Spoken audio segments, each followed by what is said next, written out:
Hello दोस्तों, नमस्कार। आप लोगों का ऑल इंडिया स्टडी में स्वागत है। आइए आज हम ईवीएस का प्रैक्टिस सेट करेंगे, जो बहुत महत्वपूर्ण आज प्रैक्टिस सेट होने वाला है। इसमें सभी टॉपिक को कवर किया गया है और साथ ही परीक्षा में डायरेक्ट पूछे जाने वाले महत्वपूर्ण प्रश्न है इसमें। तो आइए ज़्यादा बातचीत न करते हुए हम लोग प्रश्न पर आते हैं। आइए थोड़ा सा एक बात बता देते हैं। देखिए, प्रैक्टिस सेट बहुत ज़रूरी है। अगर प्रैक्टिस नहीं करेंगे तो परीक्षा पास नहीं हो पाएंगे, ठीक ना। तो इसलिए प्रैक्टिस सेट ज़रूरी है, डेली लगाइए। अब समय ज़्यादा नहीं बचा हुआ है, तो आइए हम लोग ज़्यादा बातचीत न करते हुए अब आते हैं प्रश्न पर। प्रश्न नंबर 1 है, कांसा की संरचना। कांसा एक मिश्र धातु है। यह किन धातुओं का मिश्रण है? जो कांसा की जो संरचना है उसमें कांसा तो मिश्र धातु होती है। ये इस कांसे में कौन कौन सी धातु मिली होती है? तांबा और टीन, तांबा और जस्ता, एल्युमिनियम और तांबा, लोहा और तांबा। तो देखिए, जो कांसा में तांबा और टीन मिला होता है, ठीक ना। तो इसका जो सही जवाब चला जाएगा ऑप्शन नंबर ए में, तांबा और टीन। देखिए, इसमें क्या होता है, जो तांबा होता है वह 88% मिला रहता है और टीन लगभग 12% मिला रहता है, ठीक ना। इसको मिला करके क्या बनता है? कांसा बनता है, ब्रॉन्ज, ठीक ना। आइए हम लोग प्रश्न नंबर 2 देखेंगे अब। देखिए, प्रश्न नंबर 2 है, टेपियोका नारियल ढली हुई किसी भी करी के साथ उबला हुआ टेपियोका किस राज्य का प्रिय भोजन है? तो ऑप्शन नंबर 1 है केरल, बी है पश्चिम बंगाल, सी है बिहार और डी है तमिलनाडु। तो देखिए, जो टेपियोका होता है यह कैसे बना होता है? यह जो है ज़मीन के नीचे उगता है। टेपियोका कहाँ उगता है? ज़मीन के नीचे उगता है। और यह जो है कहाँ का पारंपरिक भोजन है, लोकप्रिय भोजन है? तो यह केरल का है, ठीक ना। तो इसका जो सही जवाब क्या हो जाएगा? केरल। ऑप्शन नंबर 1 करेक्ट हो जाएगा। आइए हम लोग प्रश्न नंबर 2 देखेंगे। 2 हो गया ना, 3 देखेंगे। प्रश्न नंबर 3 है, पूर्णिमा के त्यौहार निम्नलिखित में से त्योहारों का वह समूह चुनिए जिन्हें पूर्णिमा के दिन मनाया जाता है। तो ऑप्शन नंबर 1 है होली, रक्षाबंधन, गुरु नानक जयंती, दिवाली, महाशिवरात्रि, बुद्ध जयंती। होली, दिवाली, रक्षाबंधन, दिवाली, गुरु नानक जयंती और रक्षाबंधन। तो देखिए, इसका जो सही जवाब क्या हो जाएगा? होली, रक्षाबंधन और गुरु नानक जयंती, ठीक ना। ऑप्शन नंबर ये वाला करेक्ट हो जाएगा। और जो देखिए दिवाली जो मनाई जाती है यह कब मनाई जाती है? अमावस्या के दिन मनाई जाती है, ठीक ना। अमावस्या के दिन मनाई जाती है, तो दिवाली यहाँ दोनों में, तो दोनों गलत हो जाएगा, ठीक ना। तीनों में दिवाली है, तो इसलिए तीनों गलत हो गया। और देखिए, होली कब मनाया जाता है? तो फागुन की पूर्णिमा के दिन, रक्षाबंधन श्रावण की पूर्णिमा के दिन, और जो गुरु नानक जयंती होती है यह कार्तिक पूर्णिमा के दिन मनाई जाती है, ठीक ना। आया समझ में? आइए हम लोग प्रश्न नंबर अगला देखते हैं। प्रश्न नंबर 4 है, अरब सागर से सटे राज्य भारत के कौन से राज्यों का समूह अरब सागर के तट पर स्थित है? तो ऑप्शन नंबर 1 है गुजरात, महाराष्ट्र, गोवा, कर्नाटक, केरल, बी है तमिलनाडु, आंध्र प्रदेश, उड़ीसा, पश्चिम बंगाल, सी है केरल, कर्नाटक, पश्चिम बंगाल, और डी है आंध्र प्रदेश, तेलंगाना, उड़ीसा। तो देखिए, जो अरब सागर से सटा राज्य है, जो अरब सागर के तट पर स्थित है, वह गुजरात है, महाराष्ट्र भी है, गोवा है, कर्नाटक है और केरल है। ये जो है अरब सागर से सटे राज्य है, जो उसके तट पर स्थित है, ठीक ना। तो ऑप्शन नंबर ए वाला करेक्ट हो जाएगा। और देखिए, यहाँ पर जो पश्चिम बंगाल दे दिया है, तो पश्चिम बंगाल कहाँ पर है? यह पूर्वी तट पर स्थित है, बंगाल की खाड़ी, यहाँ भी पश्चिम बंगाल है तो वहीं पर है, ठीक ना। तेलंगाना उसी साइड है, तो इसलिए ऑप्शन नंबर ए करेक्ट हो जाएगा। प्रश्न नंबर हम लोग 5 देखेंगे। देखिए, प्रश्न नंबर 5 है, मानचित्र में झारखंड की स्थिति, भारत के मानचित्र में झारखंड की स्थिति ओडिशा के संदर्भ में कहाँ है? तो ऑप्शन नंबर 1 है ओडिशा के उत्तर में, ओडिशा के दक्षिण में, ओडिशा के पूर्व में और ओडिशा के पश्चिम में। तो देखिए जो भारत के मानचित्र में जो झारखंड है, झारखंड राज्य है ना, झारखंड जो राज्य है ओडिशा के ठीक उत्तर सीमा से सटा हुआ है। तो इसका जो सही जवाब क्या हो जाएगा? ऑप्शन नंबर है ओडिशा से उत्तर में, ठीक ना। प्रश्न नंबर हम लोग 6 देखेंगे। प्रश्न नंबर 6 है पेट्रोलियम के उप उत्पाद निम्नलिखित में से क्या पेट्रोलियम से प्राप्त नहीं होता? तो ऑप्शन नंबर 1 है कोयला, मोम, ग्रीस, डीजल। तो देखिए जो पेट्रोलियम से नहीं प्राप्त होता है, क्या कर रहा है, पेट्रोलियम से प्राप्त नहीं होता। तो मोम जो है पेट्रोलियम से ही प्राप्त होता है, ग्रीस भी पेट्रोलियम से, डीजल पेट्रोलियम से, लेकिन कोयला जो है यह पेट्रोलियम से नहीं प्राप्त होता है। तो यहाँ पर पूछा है प्रश्न पेट्रोलियम से जो नहीं प्राप्त होता है कौन?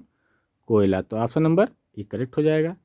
देखिए पेट्रोलियम के प्रभाजी अवशासन से आसवन से क्या क्या बनता है? फंक्शनल बोलते हैं उसको, ठीक ना। तो उससे पेट्रोल, डीजल, केरोसिन, मोम, ग्रीस, ठीक ना, और वैसलीन बनती है। और कोयला एक ठोस जीवाश्म ईंधन है जो स्वतंत्र रूप से खानों से निकाला जाता है, ठीक ना। आया समझ में? आइए प्रश्न नंबर हम लोग अगला देखेंगे 7। देखिए वीडियो अच्छी लग रही हो तो आप लोग चैनल को लाइक, शेयर, सब्सक्राइब जरूर कर लीजिए। प्रश्न नंबर 7 है जल स्रोतों के सूखने के कारण 25 से 30 साल पहले कुएं में काफ़ी पानी था, लेकिन अब वे सूख गए हैं। इसका मुख्य कारण क्या है? तो ऑप्शन नंबर 1 है बारिश का पानी इकट्ठा होने वाले तालाबों का कम होना। ठीक है, बारिश का जो पानी होता है उसमें जो तालाब थे पहले बहुत थे, अब सब पट गए, ठीक ना। तो इसका कम होना, ये बात तो ठीक है। दूसरा कह रहा है पेड़ों और कुओं के आसपास की ज़मीन को कंक्रीट या कोलतार से ढकना, ये भी ठीक है। तीसरा है सी वाला भूजल निकालने के लिए मोटर पंपों का अत्यधिक उपयोग करना। ज़्यादा भूमि से पानी निकालने की वजह से क्या हो गया, कुआं सूखने लगा है, ठीक ना। तो इसका जो सही जवाब हो जाएगा, तीनों सही है। तो ऑप्शन नंबर उपरोक्त सभी हो जाएगा। अगर दिख रहा होगा तो अच्छी बात है, नहीं तो ऐसे उपरोक्त सभी आंसर हो जाएगा, ठीक ना। हमें ये चीज़ क्लियर नहीं होती है, जब बड़ा क्वेश्चन होता है तो साफ, और नीचे वाला क्वेश्चन थोड़ा सा दिक्कत होती है दिखने में, तो उसको मैं ऊपर थोड़ा सा कर देना हूँ, आप लोग समझ लीजिएगा, ठीक। आइए प्रश्न नंबर अगला देख लेते हैं। प्रश्न नंबर 8 है पर्यावरण अध्ययन का एकीकृत स्वरूप। पर्यावरण अध्ययन ईवीएस में विज्ञान और सामाजिक विज्ञान को अलग विषयों के रूप में न रखकर एक साथ क्यों पढ़ाया जाता है? तो ऑप्शन नंबर 1 है प्राथमिक स्तर के बच्चों या बच्चे अपने परिवेश को समग्र रूप में देखते हैं। बी है यह शिक्षण अधिगम की एक आसान युक्ति है। सी कह रहा है यह पाठ्यक्रम के भार को कम करने के लिए है। और डी कह रहा है सीबीएसई द्वारा इसे इसी प्रकार निर्धारित किया गया है। तो देखिए जो मुख्य कारण होता है, प्राथमिक स्तर के जो बच्चे होते हैं उसमें पर्यावरण विज्ञान, सामाजिक विज्ञान को अलग विषय न रख कर के एक ही में सबको पढ़ाया जाता है, ठीक ना। तो इसका कारण क्या है, जो छोटे बच्चे होते हैं वो अपने आसपास के वातावरण को विज्ञान, सामाजिक विज्ञान में विभाजित नहीं कर पाते हैं और नहीं जान पाते हैं, ठीक ना। तो वे अपने पर्यावरण को एकीकृत रूप से समझते हैं। इसलिए एनसीईआरटी जो पाठ्यक्रम में ईवीएस को एक ही विषय के रूप में पढ़ाया जाता है, ठीक है। तो इसका जो सही जवाब क्या हो जाएगा, ऑप्शन नंबर पहला हो जाएगा, ठीक। प्रश्न नंबर हम लोग 9 देखेंगे। प्रश्न नंबर 9 है रेत के टीले। रेत के टीले मुख्य रूप से किस शहर या स्थान पर पाए जाते हैं? Abu Dhabi, Berlin, Thimphu, Kabul.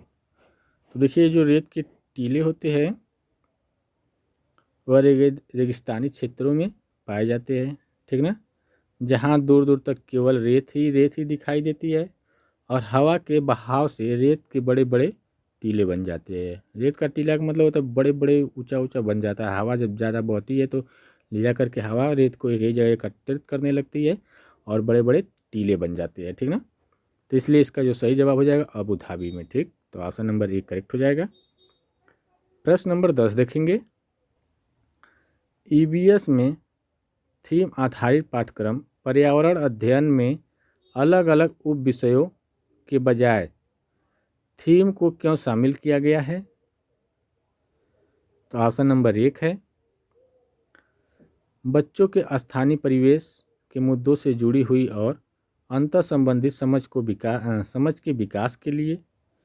दूसरा बी वाला कह रहा है, थोड़ा सा ऊपर कर दे रहा हूँ,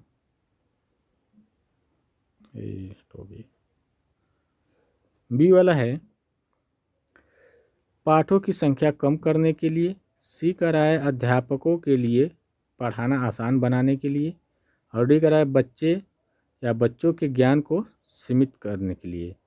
तो ये जो सीमित वाला शब्द है ना, तो बिल्कुल ये भी गलत है और आसान तो बनाना बिल्कुल गलत है, पाठ्यक्रम को कम करना भी गलत है। तो इसका जो सही जवाब क्या हो जाएगा? ऑप्शन नंबर ए वाला हो जाएगा, बच्चों के स्थानीय परिवेश के मुद्दे से जुड़ी हुई और अंतर संबंधित समझ के विकास के लिए, ठीक है ना। इसका मतलब होता है थीम आधारित दृष्टिकोण बच्चों को दैनिक जीवन के अनुभव और विषयों के बीच एक अंतर संबंध क्रिया होती है जो बेहतर ढंग से समझने में मदद करती है, ठीक ना। आइए हम लोग प्रश्न नंबर 11 देखेंगे। प्रश्न नंबर 11 है ईवीएस की मुख्य थीम निम्नलिखित में से कौन सी प्राथमिक स्तर के पर्यावरण अध्याय पाठ्यक्रम की 6 मुख्य थीमों में से एक नहीं है? तो देखिए आवास, हम चीज कैसे बनाते हैं ये भी है, काम और खेल, भोजन। तो देखिए ये जो आवास भी है, शेल्टर जिसको बोलते हैं, हम चीज़ें कैसे बनाते ये भी है, भोजन भी है, लेकिन काम और खेल नहीं है, वर्क एंड प्ले नहीं है 6 थीम में। तो इसका जो सही जवाब हो जाएगा ऑप्शन नंबर सी हो जाएगा। देखिए मुख्य रूप से जो 6 थीम है कौन कौन सी है? परिवार और मित्र, आश्रय जिसको आवास बोलते हैं, जल, यात्रा, हम चीज़ें कैसे बनाते हैं और कैसे करते हैं। एक बार और समझ लीजिए,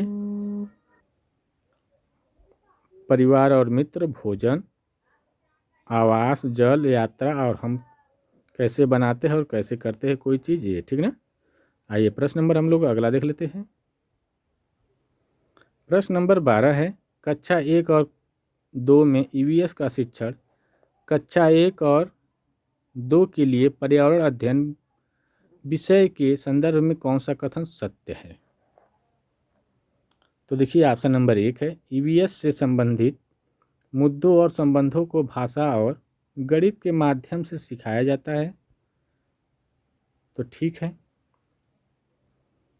दूसरा कह रहा है ईवीएस को एक नए विषय के रूप में पढ़ाया जाता है। तीसरा कह रहा है कक्षा 1 और 2 में ईवीएस पढ़ाना अनिवार्य नहीं। डी वाला कह रहा है केवल चित्रकला के माध्यम से पढ़ाया जाता है। तो देखिए क्या है, एनसीईआरटी के अनुसार कक्षा 1 और 2 में ईवीएस की कोई अलग पाठ्य पुस्तक नहीं होती है, ठीक ना। बच्चे भाषा और गणित की जो गतिविधियाँ होती है उसी के माध्यम में ही अपना पर्यावरण और बुनियादी समझ विकसित करते हैं, ठीक ना। तो इसलिए इसका जो सही जवाब हो जाएगा ऑप्शन नंबर ये वाला करेक्ट हो जाएगा। आइए हम लोग प्रश्न नंबर अगला देखते हैं। प्रश्न नंबर 13 है ज्ञान की संरचना में महत्वपूर्ण कारक पर्यावरण अध्ययन में बच्चों द्वारा ज्ञान की सक्रिय रचना के लिए कौन से घटक सबसे महत्वपूर्ण है? तो ऑप्शन नंबर 1 है, देखिए यहाँ पर बताना है 1 2 3 4 दिया हुआ है, तो कह रहा है बच्चों की सक्रिय भागीदारी, इसको मानेंगे 1, ये 2, 1 मिनट, ये 1 नंबर, 2 नंबर, इसको 2 नंबर मान लेते हैं, इसको 3 नंबर मान लेते हैं और इसको 4 नंबर, ठीक ना, इसको 1 नंबर, ठीक ना। अब समझ में आया। दूसरा नंबर का रहा है कक्षा की चारदीवारी से बाहर सिखाना। तीसरा का रहा है बच्चों के स्थानीय ज्ञान को विद्यालय के ज्ञान से जोड़ना। चौथा का रहा है केवल शिक्षकों के व्याख्यान को सुनना। देखिए केवल शब्द आ गया तो बिल्कुल गलत हो गया, तो पहला भी सही है, सक्रिय भागीदारी होनी चाहिए। चारदीवारी से बाहर ही सिखाया जाए बच्चों को, तो अपने ज़रूरतों के अनुसार, अनुभव के अनुसार देख करके बच्चा सीखता है। और स्थानीय ज्ञान जो है उसको विद्यालय से जोड़ना, ये भी ठीक है। तो तीनों सही है, तो 1 2 3 ऑप्शन सही हो जाएगा। ऊपर हम करते हैं, आप लोग देखिए। तो 1 2 3 कहाँ है, तो दूसरा वाला है, तो ऑप्शन नंबर 2 करेक्ट हो जाएगा, ठीक ना। प्रश्न नंबर हम लोग 14 देखेंगे। 14 है ईवीएस में बच्चों को जोड़ने की प्रभावशाली युक्ति। पर्यावरण अध्ययन में बच्चों को विषय से जोड़ने का, उनमें रुचि पैदा करने की सबसे प्रभावशाली युक्ति कौन सी है। तो ऑप्शन नंबर 1 है किस्से कहानियाँ, पाठ्य पुस्तक का पठन, शिक्षक द्वारा विस्तृत संख्याएं, और डी है बोर्ड पर लिखना।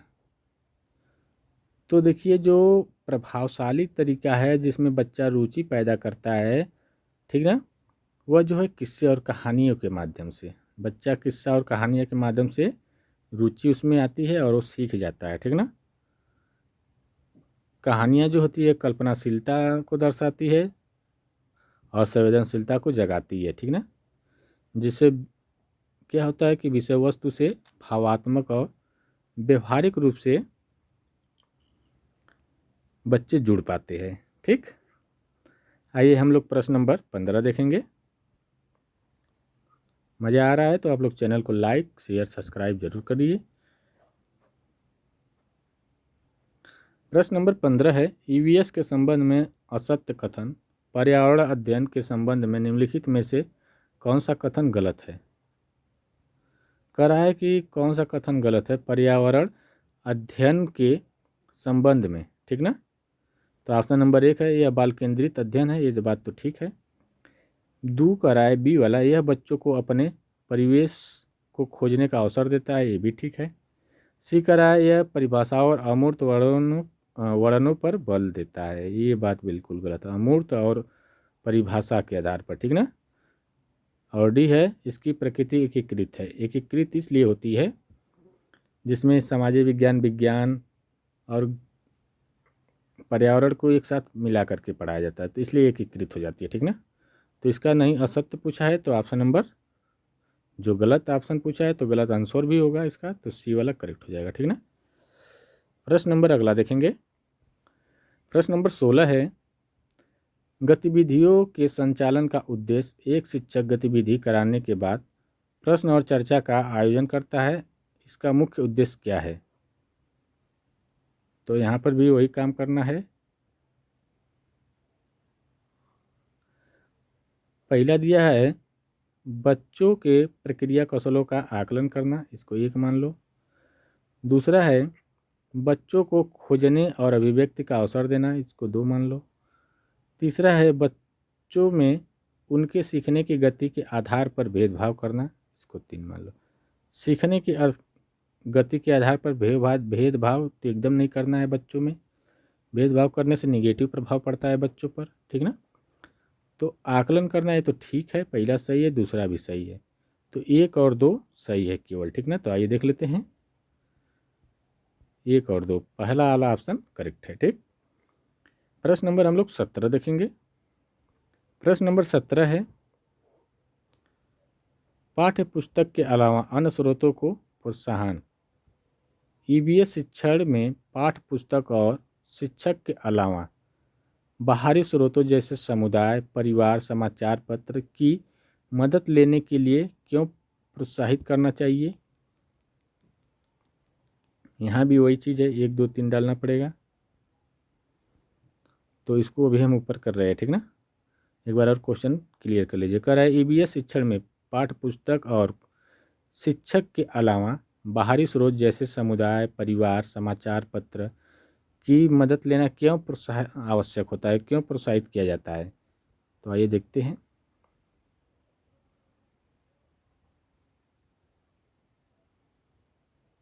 ये ठीक है। तो पहला है, पाठ्य पुस्तक और शिक्षक ही ज्ञान के एकमात्र स्रोत नहीं है। ठीक बात है, सिर्फ पाठ्य पुस्तक और शिक्षक ही ज्ञान का एकमात्र स्रोत नहीं, ये बात तो बिल्कुल ठीक है, पहला वाला सही है। दूसरा कह रहा है, यह बच्चे के समुदाय और अभिभावकों को जोड़ने का अवसर देता है, ये भी ठीक है, ठीक ना, ये 2 नंबर है। तीसरा है, यह बच्चों के स्थानीय और व्यवहारिक ज्ञान का विस्तार करता है, ये भी ठीक है, तीनों सही है, ठीक ना। 3 नंबर, तो 1 2 3 सही हो जाएगा। तो उसमें कहाँ है, आप लोग को दिख रहा होगा, बी वाला, ठीक ना। 1 2 3 तीनों सही है। प्रश्न नंबर हम लोग 18 देखेंगे। प्रश्न नंबर 18 है, आकलन का संकेतक। पर्यावरण अध्ययन में बच्चों के आकलन के लिए निम्नलिखित में से क्या एक उपयुक्त संकेतक नहीं होना चाहिए? तो ऑप्शन नंबर 1 है सहभागिता, बी है याद करना, सी है प्रश्न पूछना और डी है न्याय और समानता के प्रति सरोकार। तो कह रहा है प्रश्न कि जो आकलन निम्नलिखित में से उपयुक्त संकेतक नहीं होना चाहिए, आकलन का, ठीक है। पर्यावरण अध्ययन में बच्चों के आकलन का कौन सा संकेतक नहीं होना चाहिए? तो सहभागिता तो होना ही चाहिए, याद करना नहीं होना चाहिए, प्रश्न पूछना, न्याय और समानता के प्रति सरोकार भी होना चाहिए। तो ऑप्शन नंबर इसका बी वाला करेक्ट हो जाएगा, ठीक ना। याद करना जो रट करके याद करना, यह आकलन के आधारित नहीं है, ठीक ना, यह आधारपूर्ण नहीं है। आइए हम लोग प्रश्न नंबर 19 देख लेते हैं। स्व आकलन पर्यावरण अध्ययन में जब बच्चे स्वयं अपने सीखने का आकलन करते हैं तो इसे क्या कहा जाता है? तो ऑप्शन नंबर 1 है सीखने के रूप में आकलन। जब स्व आकलन करेंगे तो सीखने के रूप में आकलन कहा ही जाएगा, बात तो बिल्कुल सही है। दूसरा कह रहा है सीखने का आकलन, तीसरा कह रहा है सीखने के लिए आकलन और चौथा कह रहा है सतत एवं व्यापक आकलन। सीखने के रूप में आकलन सबसे बेहतर इसका माना जाएगा, तो ऑप्शन नंबर 1 करेक्ट हो जाएगा, जिसकी इसका मतलब होता है जब छात्र स्वयं अपनी प्रगति, शक्तियाँ और कमियों की समीक्षा करते हैं तो उसे सीखने के रूप में आकलन कहा जाता है, ठीक ना। आइए हम लोग प्रश्न नंबर अगला देख लेते हैं। प्रश्न नंबर 19 देखिए, प्रश्न नंबर 19 है, समूह अधिगम खाना किस प्रकार खराब होता है? प्रयोग के लिए शिक्षक बच्चों के समूह बनाता है। समूह अधिगम का मुख्य लाभ क्या है? मतलब वो समूह बना रहा है कि बताओ खाना किस प्रकार खराब होता है। तो ये जो समूह बनाने का लाभ बताना है, 4 ऑप्शन दिया हुआ है।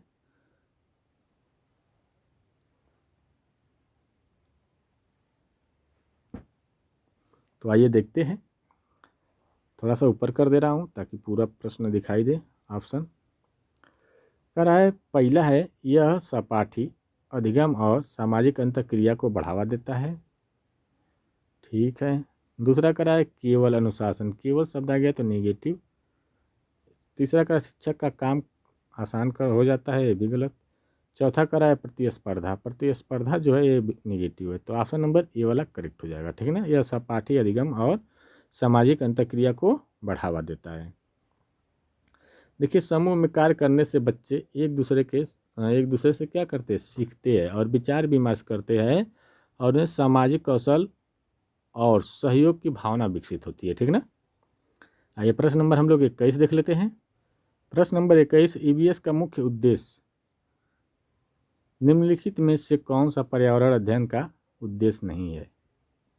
कह रहा है निम्नलिखित में से कौन सा पर्यावरण का उद्देश्य नहीं है? तो ऑप्शन नंबर 1 है परिवेशी मुद्दों पर जागरूकता का विकास करना, ये तो है, बिल्कुल है, जागरूकता विकास होना चाहिए। बी कह रहा है बच्चों की जिज्ञासा और सृजनात्मकता का पोषण करना, शोषण रहता है तो निगेटिव हो जाए, पोषण करना है, ठीक ना, तो ये भी ठीक है।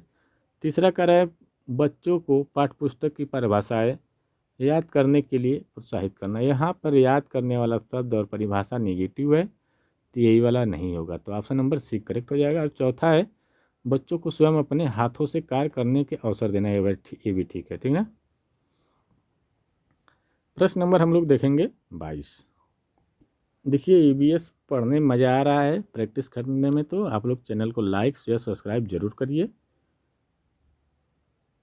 प्रश्न नंबर हम लोग 22 देखेंगे। अगर स्लो आवाज़ जा रही है तो आप लोग कमेंट बॉक्स में बताइएगा, उसको हम फिर थोड़ा तेज़ बोलेंगे। और स्लो पढ़ा रहे होंगे वो भी बताइएगा, अगर तेज़ पढ़ा रहे तो भी बताइए कमेंट बॉक्स में। वैसे स्लो तो नहीं है ज़्यादा, ना ज़्यादा तेज़ है, मीडियम में चल रहा है, लेकिन आप लोगों के अनुसार ही पढ़ाना है ना। तो आइए प्रश्न नंबर हम लोग 22 देखते हैं। चित्र पढ़ना गतिविधि ईवीएस में चित्र पढ़ना एक महत्वपूर्ण गतिविधि है। इसके माध्यम से बच्चों में किन कौशलों का आकलन किया जा सकता है। यहाँ भी 1 2 3 रखना है, तो एक बार और पढ़ लीजिए, इसको ऊपर मैं कर रहा हूँ अभी। कह रहा है ईवीएस में चित्र पढ़ना एक महत्वपूर्ण गतिविधि है। इसके माध्यम से बच्चों में किन कौशल का आकलन किया जा रहा है, ठीक ना। तो आइए देख लेते हैं ऊपर करके। पहला दिया हुआ है अवलोकन और अभिलेख। ठीक ठीक है, ये भी तो कर दिया जाएगा। तो ये पहला नंबर है। अभिव्यक्ति ये भी दूसरा है, विश्लेषण तीसरा है। तो तीनों सही है, ठीक ना। तो इसका जो सही जवाब हो जाएगा option number A B C, मतलब पहला वाला सही हो जाएगा, पहला दूसरा तीसरा, ठीक ना। देखिए क्या होता है ना, चित्र को देख कर बच्चे विवरण पहचानते हैं। अवलोकन क्या होता है, उन देखिए चित्र को देख करके बच्चे विवरण को पहचानते हैं, उसको हम बोलते हैं अवलोकन। उन पर अपने विचार व्यक्त करते हैं, उसे अभिव्यक्ति कहते हैं। और चित्र के पीछे के संदर्भ को समझते हैं, उसे विश्लेषण कहते हैं, ठीक ना। आइए प्रश्न नंबर हम लोग 23 देखेंगे। प्रश्न नंबर 23 है रेटिंग स्केल की तकनीक। मूल्यांकन की तकनीक के रूप में रेटिंग स्केल का उपयोग किस प्रकार के आकलन के अंतर्गत आता है। देखिए जो ऊपर में लिखा हुआ है ना, इस टॉपिक से प्रश्न है, उस टॉपिक से प्रश्न, ठीक ना। जिस टॉपिक से प्रश्न है ऊपर लिखा हुआ है, ठीक ना। तो इसीलिए मैं बता रहा हूँ कि इसमें पूरे टॉपिक को कवर किया गया है। तो देखिए ऑप्शन नंबर 1 है अवलोकन, बी है लिखित परीक्षा, सी है मौखिक परीक्षा और डी है जांच सूची। तो देखिए करा जो रेटिंग स्केल का उपयोग किस प्रकार के आकलन के अंतर्गत होता है, तो यह जो अवलोकन के अंतर्गत, ठीक ना। तो ऑप्शन नंबर ए वाला करेक्ट हो जाएगा, अवलोकन के अंतर्गत। आइए प्रश्न नंबर हम लोग अगला देखते हैं। देखिए झूम खेती से प्रश्न है। करा झूम खेती स्थानांतरित खेती जिसको बोला जाता है अस्थानांतरित खेती, ठीक ना, की मुख्य विशेषता क्या है। तो ऑप्शन नंबर 1 है एक फसल काटने के बाद जमीन को कुछ वर्षों के लिए खाली छोड़ दिया जाता है, ये पहला नंबर है, ठीक ना। तो ये बात ठीक है, ज़मीन काटने के बाद छोड़ दिया जाता है झूम खेती में। दूसरा कह रहा है वहाँ उगने वाले बाँस या खरपतवार को उखाड़ कर फेंका नहीं बल्कि जला दिया जाता है। तो क्या बात सही है, ये भी ठीक है, फेंका नहीं जाता, उसको जला दिया जाता है, दूसरा नंबर भी ठीक है। तीसरा कह रहा है जलने पर प्राप्त राख मिट्टी के लिए खाद का काम करती है, ये भी ठीक है। तो तीनों ऑप्शन सही है, ठीक ना। तो आप लोगों को अगर दिख तो रहा होगा कि नहीं, मैं ऊपर करके बता दे रहा हूँ। तो ए बी सी 1 2 3 तीनों सही है, तो ऑप्शन नंबर सी करेक्ट हो जाएगा। देखिए झूम खेती मुख्य रूप से भारत के किस राज्य में होती है, पूर्वोत्तर राज्यों में, जैसे मिजोरम में, ठीक ना, ये खेती की जाती है ज़्यादा करके। इसमें क्या होता है, ज़मीन को जोता नहीं जाता है बल्कि क्या किया जाता है, राख और मिट्टी को उपजाऊ बनाया जाता है, ठीक ना। प्रश्न नंबर हम लोग 25 देखेंगे। प्रश्न नंबर 25 है लद्दाख या पहाड़ी क्षेत्रों के मकान से प्रश्न है यह। किसी पर्वतीय क्षेत्र में घर पत्थर मिट्टी लकड़ी और चूने के से बने हैं, मतलब पर्वतीय क्षेत्र में जो घर बने हैं पत्थर से, मिट्टी से, लकड़ी से, चूने से। यह घर 2 मंजिल के हैं। निचली मंजिल पर जानवरों को रखा जाता है और ऊपरी मंजिल पर लोग रहते हैं, रहते, ठीक ना। छतें समतल होती है। यह विशेषता किस क्षेत्र से संबंधित है। लेह लद्दाख जम्मू कश्मीर, मेघालय असम और राजस्थान। तो देखिए जो पहाड़ी क्षेत्र होते हैं ना, वहाँ पर पत्थर के, लकड़ी के, ठीक ना, और चूने से बने होते हैं घर, ठीक ना, जो जो जो 2 मंजिला होता है। निचली मंजिल पर जानवर को रखा जाता है और ऊपरी मंजिल पर लोग रहते हैं, और जो छतें होती है समतल होती है। तो इसका मतलब है लेह लद्दाख जम्मू कश्मीर, ठीक ना। तो ऑप्शन नंबर ए वाला करेक्ट हो जाएगा। असम में बांस के खम्भों पर बने होते हैं 3 साढ़े 3 फीट के ऊपर करके, ठीक है। आइए प्रश्न नंबर अगला देख लेते हैं। प्रश्न नंबर 26 है, रात्रिचर जीवों की दृष्टि रात में जागने वाले जानवर जैसे उल्लू वस्तुओं को केवल किस रंग में देख पाते हैं। मतलब जो रात में वो जागते हैं जानवर, वो किस रंग में सिर्फ देख पाते हैं। जैसे उल्लू है, उल्लू को कौन सा कलर दिखाई देता है? सभी कलर दिखाई देता है? तो नहीं, सिर्फ काला और सफ़ेद को ही देख पाते हैं। तो ऑप्शन नंबर ए वाला करेक्ट हो जाएगा, ठीक ना। क्यों ऐसा होता है? रात्रिचर जो जीव होते हैं उनकी जो आंखें होती है राड कोशिकाएं अधिक होती है। उसमें क्या होता है? राड कोशिकाएं अधिक होती है, जिससे वे कम रोशनी में केवल काले और सफ़ेद ही देख पाते हैं, ठीक ना। आइए प्रश्न नंबर हम लोग 27 देख लेते हैं। प्रश्न नंबर 27 है, किसान और मित्र से प्रश्न है, केचुए से। केचुए को किसान का मित्र क्यों कहा जाता है? तो पहला दिया है, ये मृत पत्तियों और पौधों को खाते हैं तथा इनके मल से जमीन उपजाऊ होती है। ये बात तो ठीक है। जो मृत पौधे होते हैं और पत्ती होती है उसको खाते हैं, और उसके जो मल होता है उससे क्या होता है? जमीन उपजाऊ होती है। ये बात तो बिल्कुल ठीक है। पहला नंबर है, ये पहला सही है। दूसरा वाला है, ये जमीन में छेद बनाते हैं जिससे जमीन पोली नरम हो जाती है। तो ये भी ठीक है।